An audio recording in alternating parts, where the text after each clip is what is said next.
Hello, everybody. My name is Dave Whitener. I'm Vice President of Marketing at Hisco, and I'd like to welcome you to today's webinar presented by Precision Converting, which is a division of Hisco and a 3M preferred converter. Our topic today is adhesive bonding solutions, and I'd like to thank everybody who's attending for taking time out of their very busy day to spend some time with us. Our presenter today will be Jeff Alfred.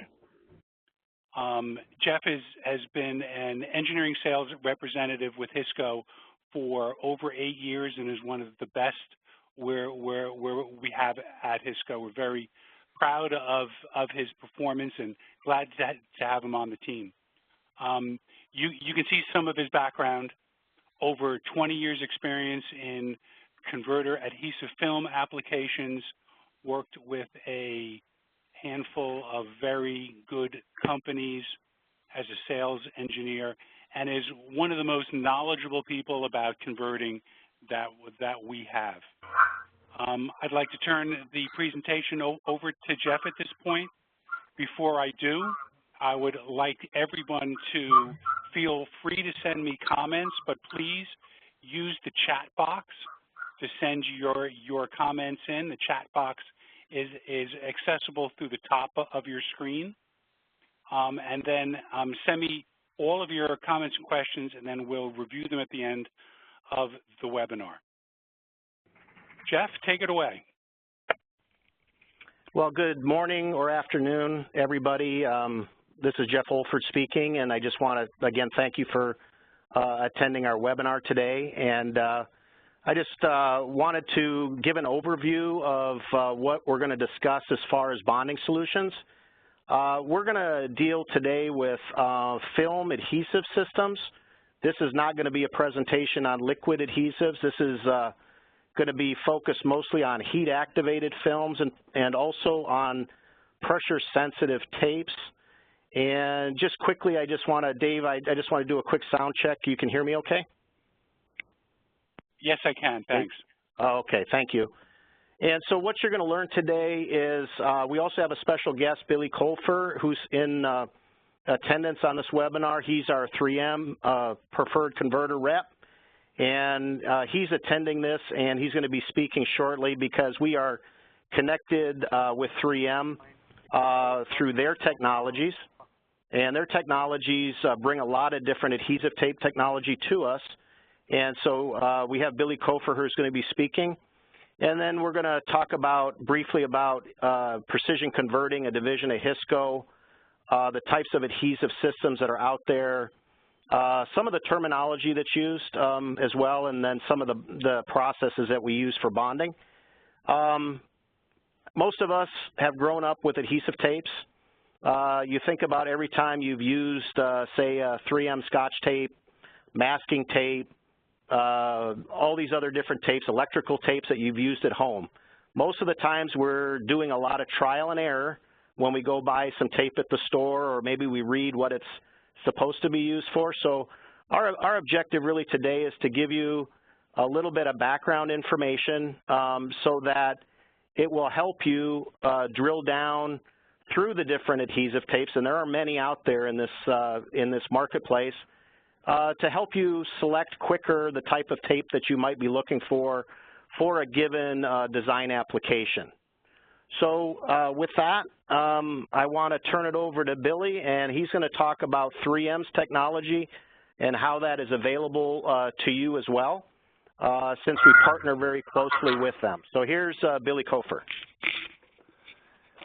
Good day, everyone. Hope everyone's having a wonderful day. Just a little bit about me. I graduated from UNLV in business management. Been with 3M for over 8 years, and I am the 3M converter market specialist.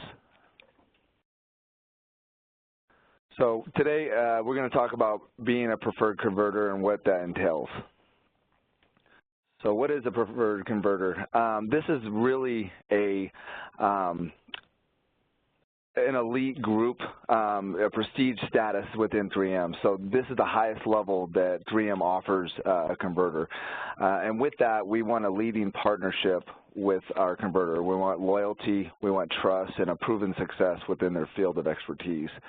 So in that, we're going to have established a strong business acumen with these guys in estimation, sales, and process disciplines. We work closely with 3M, the converters on applications concerning any testing methods. And when we do that, we really believe at 3M that we can drive that spec with the converter, and it really helps you, the customer, push your application to the next level of innovation that you are trying to achieve. And precision converting is widely respected throughout 3M. Their innovation and diligence is unparalleled, in my opinion, and honestly, it's a pleasure to work with them. The next slide, we're going to talk about enabling the customer's success, and we have 5 market-leading business groups within 3M. First is industrial, which is the mothership, kind of drives all the other businesses. Second, we have safety and graphics. We have electronics and energy, consumer, and healthcare. To the right, we have kind of some fun facts about 3M.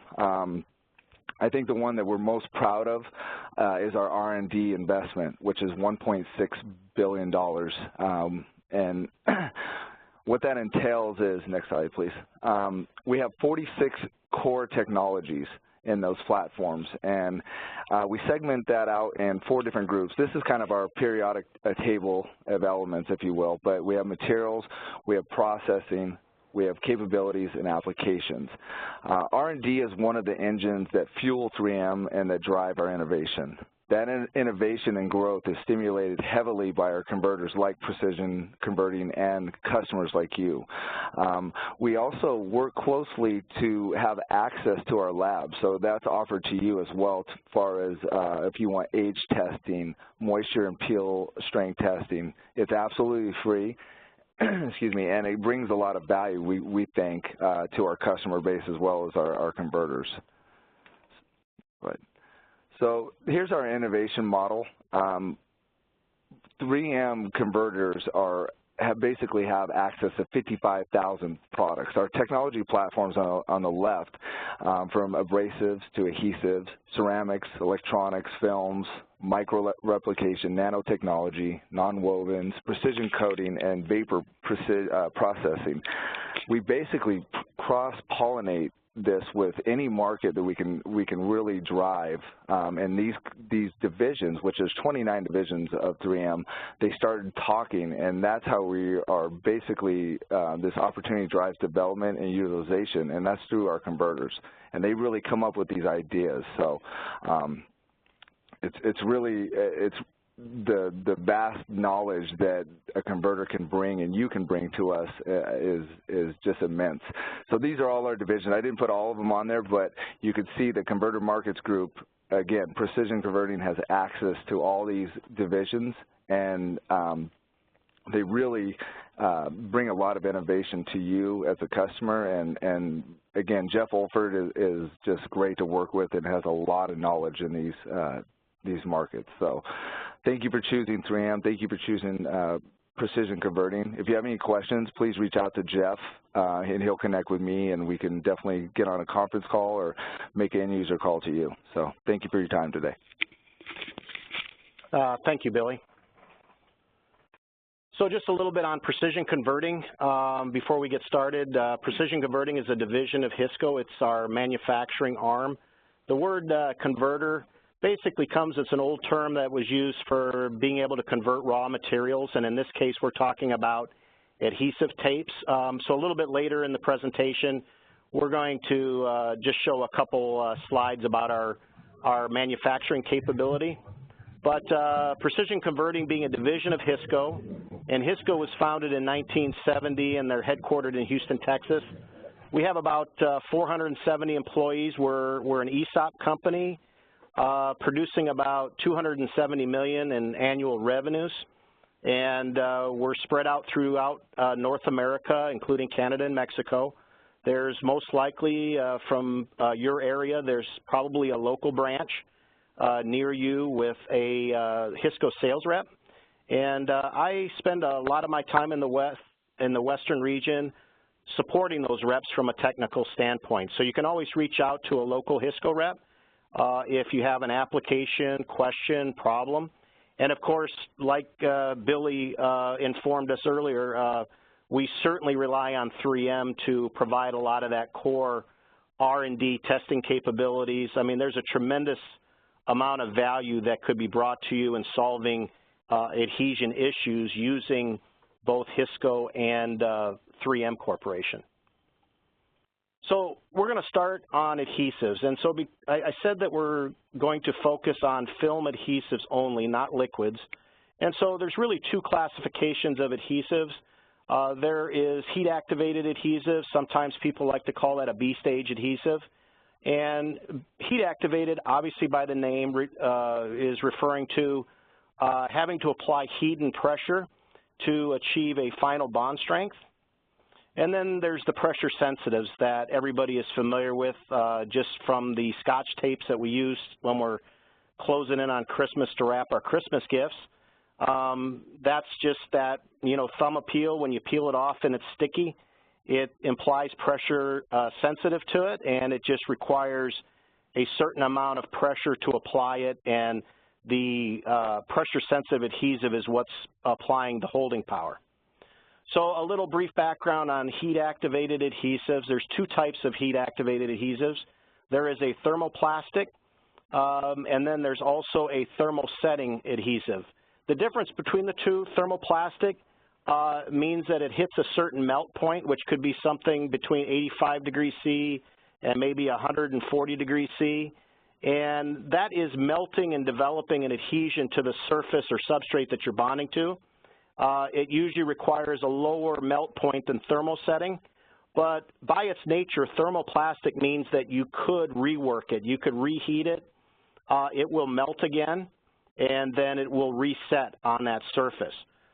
Thermosetting, however, by its name, says that it's going to set that adhesive, okay? Thermosetting, temperature and setting, it usually requires a certain amount of temperature, usually higher than thermoplastic, and it's going to cross-link. It's going to chemically cross-link, and the bond strength is going to go up very high. So just by its nature, thermosetting adhesives are used in structural applications. So every time we get on a plane, and there's more composites being used in commercial aircraft every day now for weight savings. I mean, think of the 787 flying around, which is mostly composite. That plane is filled with thermosetting resins, and by its name, it has to produce a very high bond that is not reworkable, and but it has tremendous peel and tensile strength to it for that purpose. Most of the time in our world, we're dealing with pressure-sensitive adhesives. And there are three types of pressure-sensitive adhesives that are available to you. Rubber-based adhesives are out there. They were the first pressure-sensitive adhesive to be developed in the world. And by its nature, rubber tends to be very tacky. It tends to set up very quickly, usually when you apply rubber-based tapes.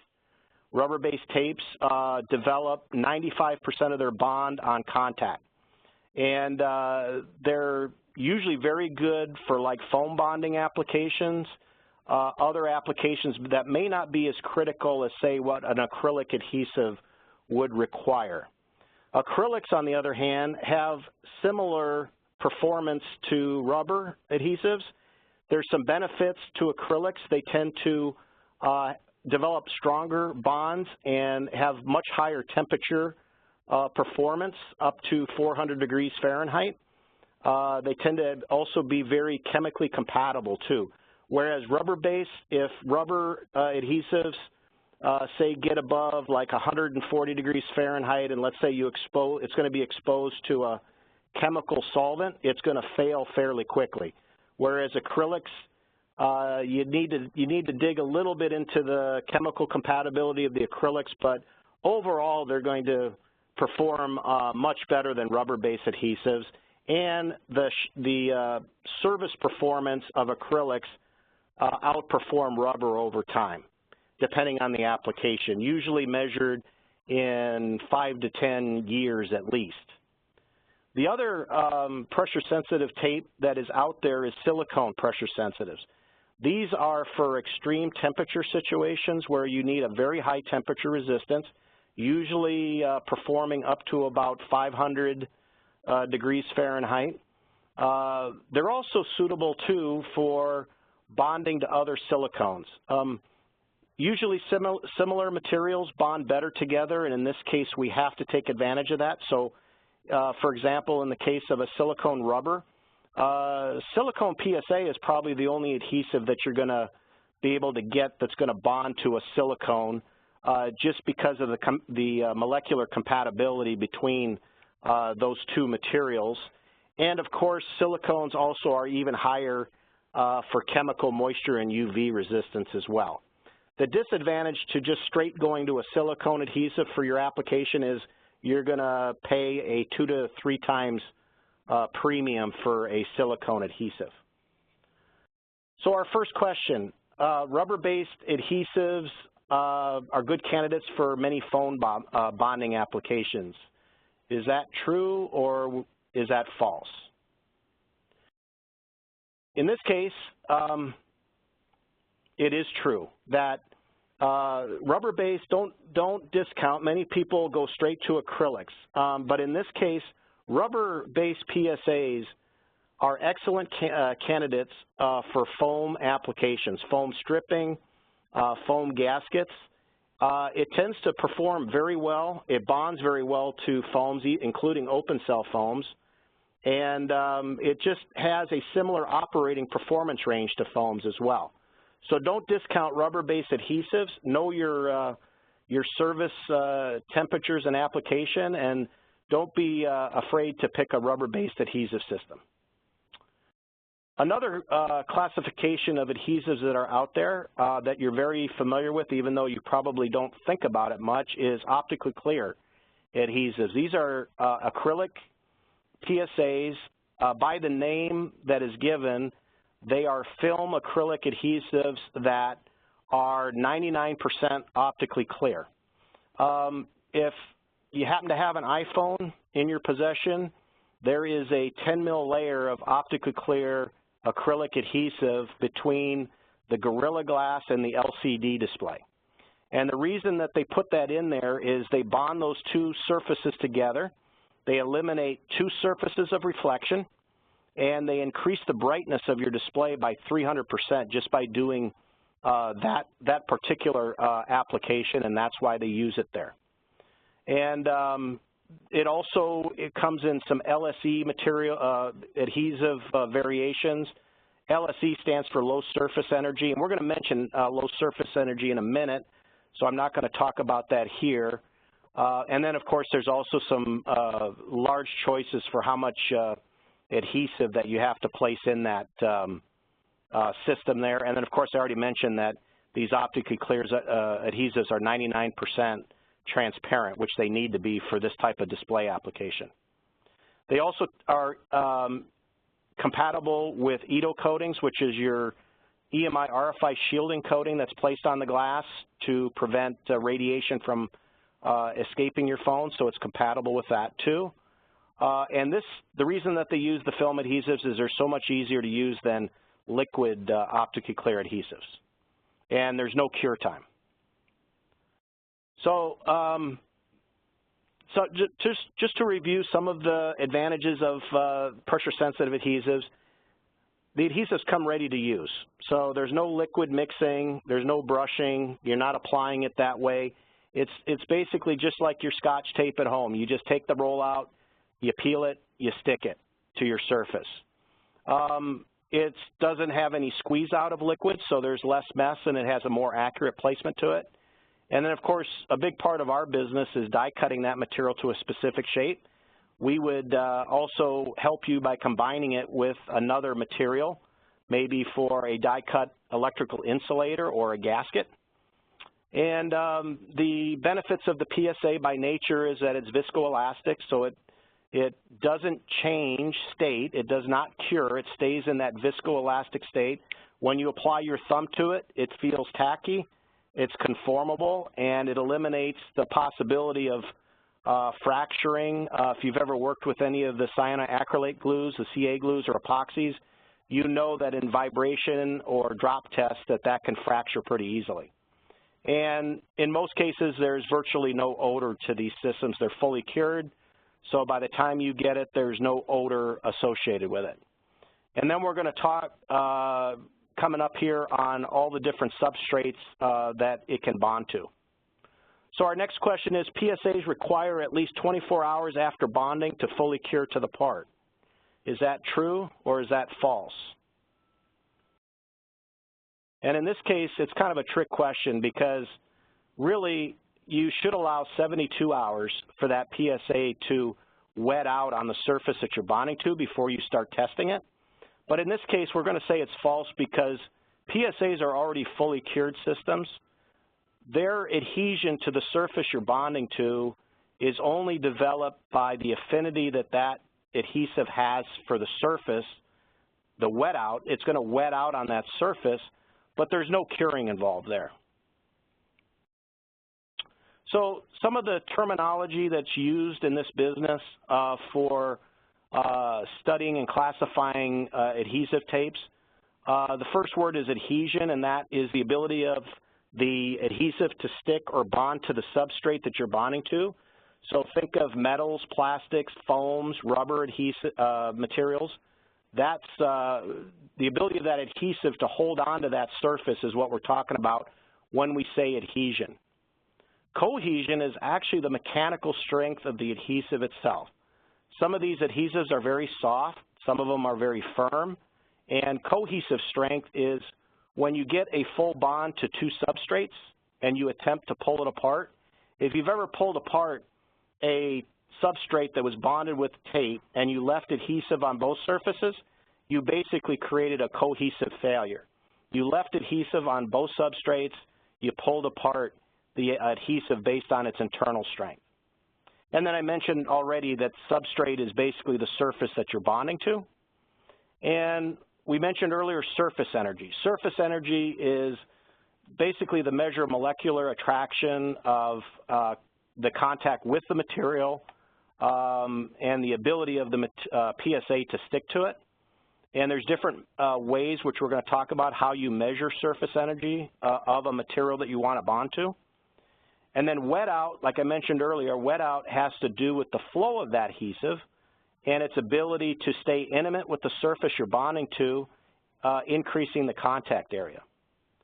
So different PSA product formats.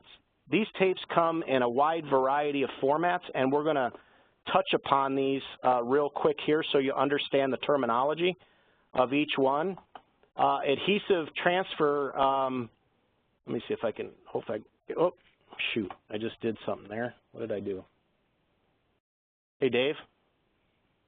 I lost my screen there. We can still see your screen, however. Okay, hold on a second here. There we go. Sorry about that. Okay, adhesive transfer tapes are also called laminating adhesives. A transfer tape is an adhesive mass or film that is coated directly to the paper release liner that you remove. So think about just a film that's coated to the paper release liner. Let's say you bonded that to a foam. There's no structure to it other than the pressure-sensitive adhesive itself. Another classification of tapes is double-coated tapes. These are probably you're most familiar with if you've ever gone to the store and bought a double-coated Scotch tape that it's like a film. When you take it off that small roll, it's got adhesive on both sides. The reason why that has structure is because 3M has coated the PSA to both sides of the a very thin carrier. And there's different carriers, which we're going to touch upon. There's a reason why you would pick a transfer tape over a double-coated tape. And then single-coated tapes that you're very familiar with, Scotch tape for gift wrapping. If you've bought electrical tape at home for some, light-duty electrical applications around the house, masking tapes are single-coated tape, and that's where you're starting already with a outside substrate or carrier, and you're just applying PSA to one side of that surface. Adhesive transfer tapes are just the film adhesive alone cast to a release liner that can be bonded to a variety of surfaces. The reason why you would want to use a transfer tape, say over a double-coated tape, is let's say you have a foam part that is going to go on the inside of, let's say like in your car, a lot of those the cars now have like little wells or retainers where you might have a foam piece bonded for putting your sunglasses in that little retainer. In this case, most of the time they're going to use a transfer tape to bond that foam because the foam needs to conform, but so does the tape. If we chose a double-coated tape that has that film carrier in there, what's going to happen is the foam might be able to conform to the inside of that surface, but guess what? The film on the adhesive is not going to conform to that. So double-coated tapes have their purposes too. They tend to be lower cost than the transfer tapes. They're easier to process. We can also use it to remove areas of the adhesive where you don't want adhesive on the part. You just want, let's say you just want a ring of adhesive around the center of a foam gasket. We can actually use the double-coated tapes to pull that up. Okay, and now because we talked about double-coated tapes and single-coated tapes, they have that carrier in there. So the carrier function that is used, and it's usually a very thin film or tissue type paper. The reason why they use that is to stabilize the adhesive system. That way you have structure so that it doesn't stretch. We can handle it much easier. It does add a little bit of thickness compared to the transfer tapes, but there is a wide variety of different thicknesses available. That's usually not a problem. And the carrier does help for removability. Think about if you've gone to trade shows and you've seen them use carpet tape, and then at the end of the trade show, you know how they roll the carpet up, and then they got to be able to pull that adhesive off the floor. Well, that carpet tape uses a fabric as its carrier, and then it has adhesive on both sides. And what that does is it provides an element of removability to that tape, making it easier for those guys to be able to pull that off of the floor. And then in some cases, it's used as a barrier as well. You could use it as a moisture barrier. It could act as a dielectric in an electrical application, depending on the type of carrier that it is. And as I was alluding to, there are many, many different types of carriers that are used on both single tapes, and I just went past it there. But I'll just talk about it real quick. Polyester tapes is usually like your Scotch tape application where you're using a very thin polyester tape. We mentioned fabrics are used for double-coated tapes. The other ones are tissues, and the other, oh, there we go, I got it back. We also have polyethylenes and polypropylenes that are used as well as carriers in there as well, and they all have, you know, a specific purpose in mind as a different carrier there. So the other part of a tape is the release liner. This is the part that you remove when you're going to apply the tape. There are a wide variety of different release liners available out there. Usually the release values on those are engineered such as 3M would engineer the proper release liner for a given tape application. Those can vary from, and you've probably seen many of these, a lot of them are paper densified craft release liners. There's also some plastic PET liners that are used that add an element of stability to the liner so that it cuts easy. And there's also some board type release liners as well. So the bonding process, when you go to apply an adhesive to a surface, we talked about flow and not curing. These pressure sensitive adhesives, basically they flow, and the recommended time for most adhesive is a 72-hour dwell.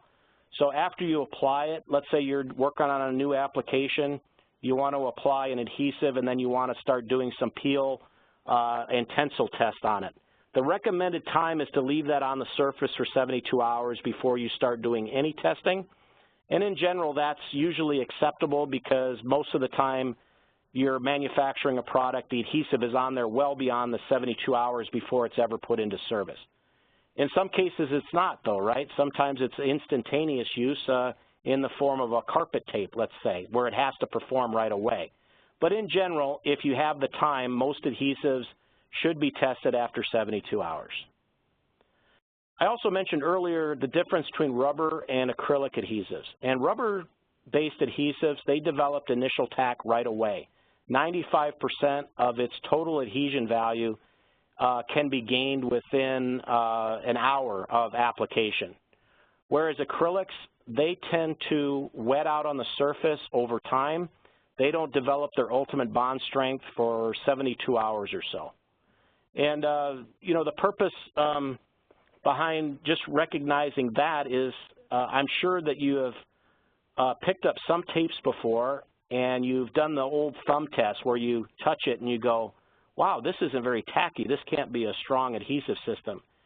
That's not a good measure for you. You know, you can't really pick up a tape and just by touching it, you can't determine its ultimate adhesive strength just by touching it. Many of these acrylics have a very low tack, but after they've been bonded and wetted out on the surface, they'll exceed the strength of a high-tack rubber-based system. PSAs, we mentioned viscoelasticity. Let's just break that down real quick. The adhesives build their strength from viscoelasticity, and there's two options here. Viscosity is the ability of the PSA to flow and to bond into a surface, and the elasticity, the remaining elasticity of that adhesive to actually absorb energy and shock is what is being taken advantage of there to build the strength of that bond. So the combined effects of both of those items is what gives these pressure-sensitive adhesives their strength over time. The different forces when we're looking at ways to test these adhesives, PSA performance can be broken down by three different tests: tensile, shear, and peel. Peel tests measure adhesion usually using a 90-degree or 180-degree peel. These are two standard ASTM test methods that are used. They both have similar applications. It's really dependent upon you which one best fits your application. But these peel tests are really measuring the ability of the adhesive, I should say the adhesion qualities to that surface. So this is where you're testing your adhesive on its ability to flow and bond to a particular substrate. So initial adhesion would be how well does a substrate bond over a short period of time, where its ultimate adhesion, like we mentioned, you should wait 72 hours before you test that adhesive. And again, usually peel tests are used to determine the strength of an adhesive to the substrate that you want to bond to. Shear tests are usually measuring the cohesive strength of the adhesive itself. So in this case, this test method is used by applying a load, a dead weight load to the tape itself, and then measuring basically the shear strength of that adhesive as you pull it in a, against a shear force after a given weight. This test is going to really tell you what the internal strength of the pressure-sensitive adhesive is, and it's going to equate to a higher cohesive strength to the adhesive. It could also tell you a little bit more about the temperature resistance, as it's mentioned here, how well the adhesive does when it's affected by temperature and chemical resistance. So selection considerations, again, how are you going to pick your adhesive for your given application? There's three classifications: the surface you're bonding to, the environment that it has to operate in or withstand, and how it's going to be applied. So you need to know, we talked about it a little bit, you need to know the surface texture of what you're bonding to. So usually a thinner adhesive can be used on a more polished surface. A thicker adhesive will give you the ability to conform to a rougher surface. Also, contour comes into play. In this case, we talked about the eyeglass case in your car, that the foam and adhesive needs to conform to a given contour. So the adhesive has to be able to hold on to that surface. And like in this case, the eyeglass on the left, you certainly don't want the adhesive to do that. You want it to conform to the surface as it's shown on the right. So the surface on the right being curved, when you apply that adhesive, that substrate to that curved surface, it's going to be under an internal stress no matter what you do. It's going to have to be able to hold that curvature for the service life of the project that you're working on, and you certainly don't want any edge lift, so you have to pick the adhesive accordingly for a contour surface. The surface energy of what you're bonding to. So depending on your application, we talked about adhesion being the molecular attraction between materials, or kind of like the magnetic force of the ability of the adhesive to actually stick to that surface. The surface energy is basically like when you wax your car, right? When you wax your car and you get the car wet, the water beads up. So the wax is actually creating a low surface energy on your car, which doesn't allow the water to wet out. If it's a dirty car, you know the water just wets out on the surface, but a completely clean wax surface, it beads up. And low surface energy surfaces are always more difficult to bond to than, say, a high energy surface. So the way they measure for surface energy is they use a contact tester where they drop a bead of water on the surface and then they examine it under a microscope. And this is what it would look like under a microscope, a bead of water sitting on the top of a surface that you want bonded to. So in some difficult applications, we may ask for your a sample of your surface where we can measure the contact angle. And the contact angle is basically just like what you see here. The high surface energy, the bead is wetted out on the surface, so it's got a lower contact angle than the low surface energy on the right. So the type of materials that typically are high surface energy would be your metals, some polyimides, the Kaptons, polyesters, polyurethanes, ABS, polycarbonates, and such, whereas low surface energies tends to be like your polypropylene, your polyethylene, plastics. Some powder-coated paints are very difficult to bond to because by the wetting agents they put into powder coat paints, those are the same things that we're fighting against to get an adhesive to bond to it. So you really need to know whether your surface that you're trying to select an adhesive is a low surface energy or harder to adhere surface or a high surface energy where we have a lot more adhesives available for high surface energy materials. And then always you have to consider surface contamination when you're selecting or preparing your adhesive for bonding.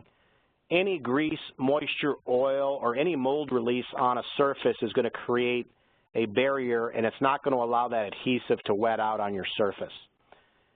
Any dirt contaminant, talc, a lot of rubber materials come in with talc on them to keep the roll from sticking. That all has to be cleaned off in order to get a good surface preparation for bonding a PSA. The general rule, and this is purely general in the industry, but I'll say it here, generally everybody's using 50-50 alcohol water. So isopropyl alcohol, 50% of that, 50% of water mixed in a spray bottle. You would want to spray the surface and you'd want to wipe it with a clean cloth until dry. For 90% of the applications out there, usually that's enough prep in order to get a pressure-sensitive adhesive to bond. The other selection for adhesives, we mentioned earlier, chemical and solvent resistance. You have to consider that any solvent present around a PSA could affect that adhesive. Solvents, like for acrylics, if you take acetone, basically nail polish remover, if it's exposed to that acrylic adhesive, it's going to It's going to soften it. It's going to swell that adhesive. It's going to make it stringy. And ultimately, that adhesive is going to fail over time because of that chemical. There are chemical resistance charts available. You just need to reach out to us to tell us what chemical solvents are going to be involved with that. And then temperature, for selection of adhesives, temperature is probably one of the most critical ones. You really have to understand the service temperature that your part is going to be involved in. And low temperature can be as big a problem as a high temperature situation because low temperatures usually make the adhesive more brittle. It definitely lessens the tack of the adhesive, and it makes it more prone to shock as well. And then high temperatures are always going to soften the adhesive, so you really have to look and study the technical data sheet of these different adhesives to see what the manufacturer recommends from a service temperature. They're going to post in their technical data sheets the short-term temperature exposure and the long-term. Generally, you probably want to focus on the long-term temperature for the proper adhesive selection. UV, just like any other reaction, that UV energy is going to also affect adhesives to a certain degree. If you're going to have long-term UV exposure, you really have to find a UV stable adhesive, and those are generally going to be some UV stabilized acrylics out there. UV is, with the wrong adhesive, is going to discolor it, it's going to make it brittle, and it's going to break down and fail. And then plasticizers, take PVCs. You know, rigid PVCs that are used in signage usually have low plasticizers. They're just rigid plastics.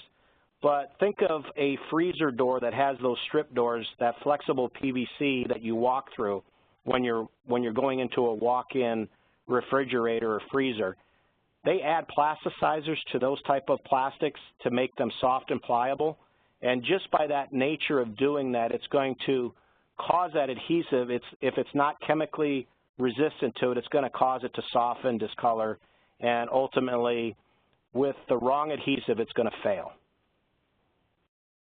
So I think here's another question. A rubber-based PSA is a good selection for PVC foam tapes.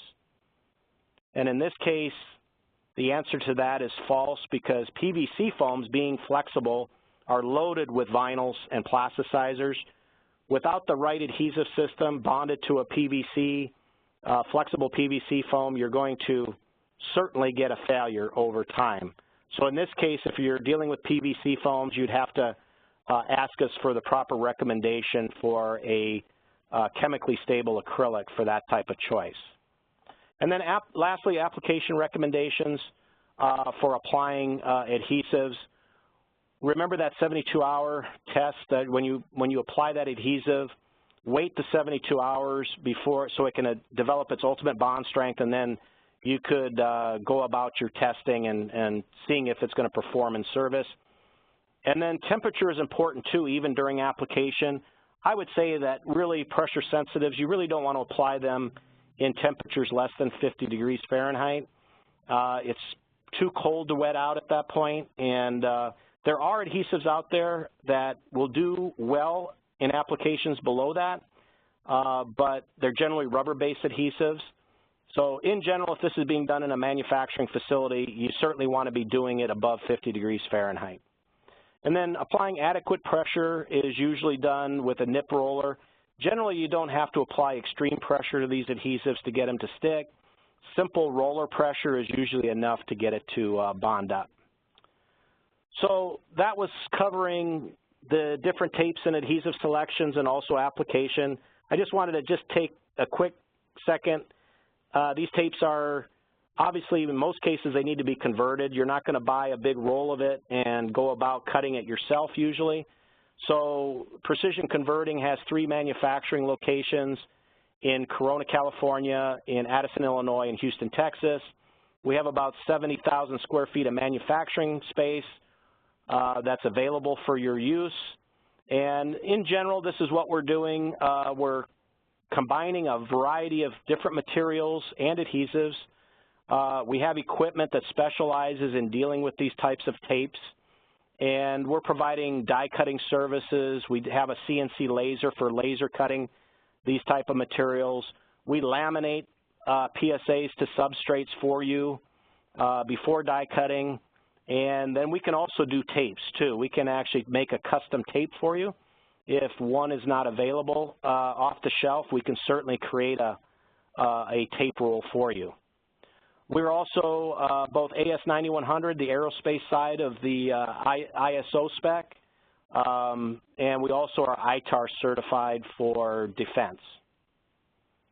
And we deal in a lot of different design applications, just a couple mentioned here: gaskets and sealing, electrical insulators.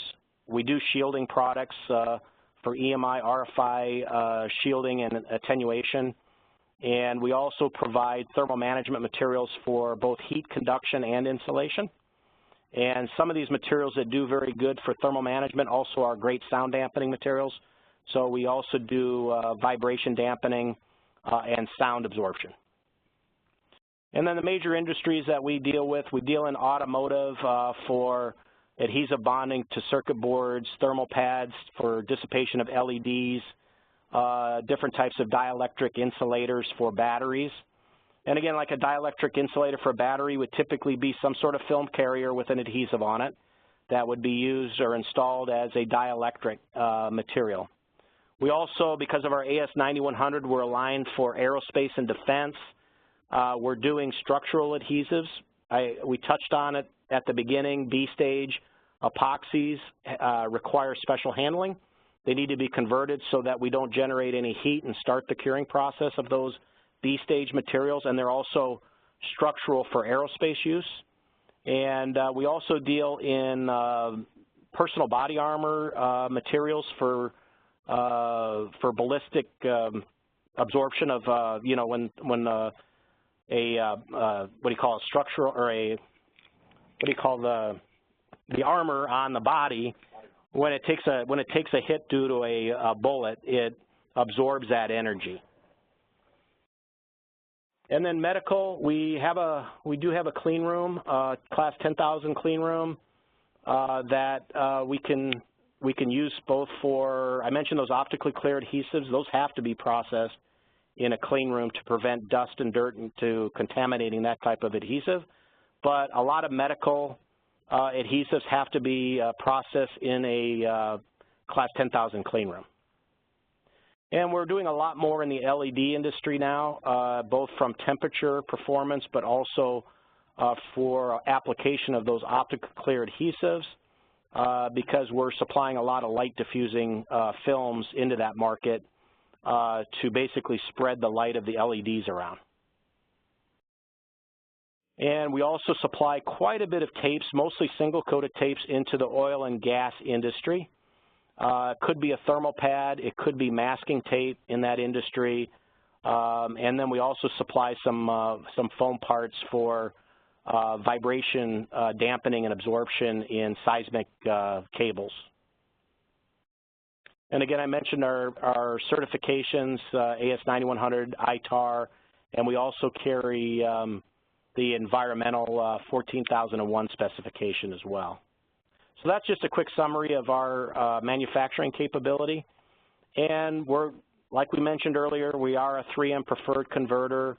We have a tremendous amount of materials that we buy and have access to throughout North America on foams, adhesives, plastics, just a wide variety of different types of materials for a huge amount of applications.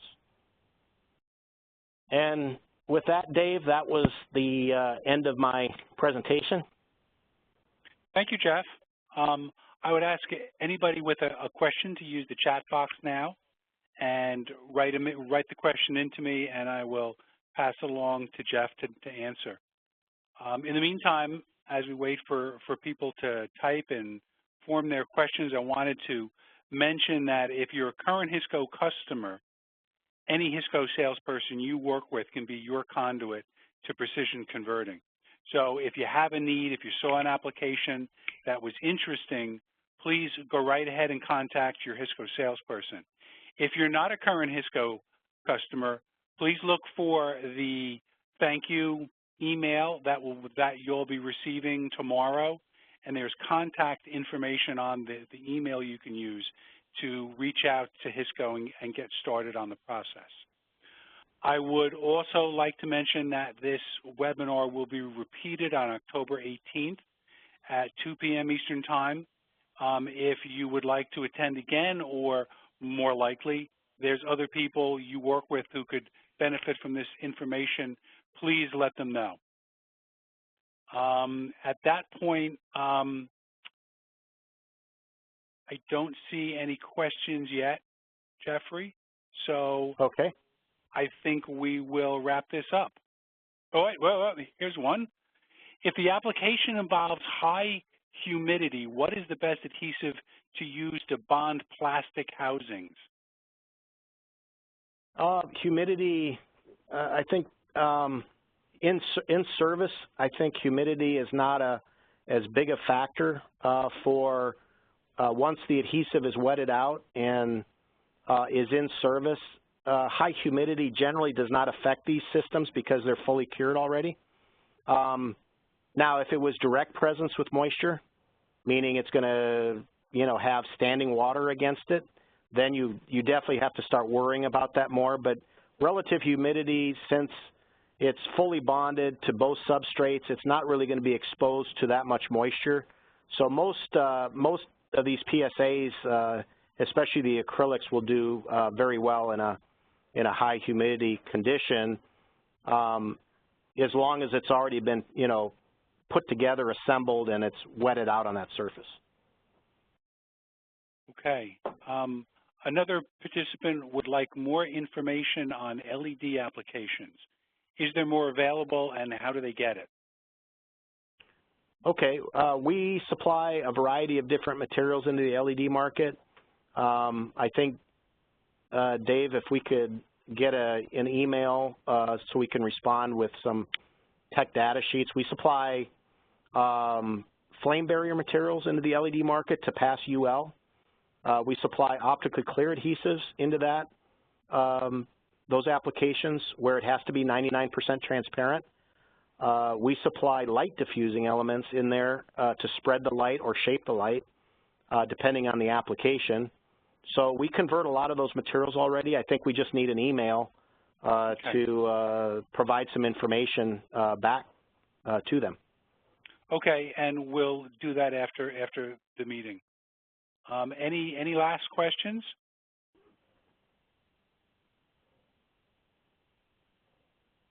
I don't see any. Thank you, everybody, for attending. I hope you found this as informative as I did. And with that, we will close this out. Thank you, everybody. Thank you, everybody. Bye-bye.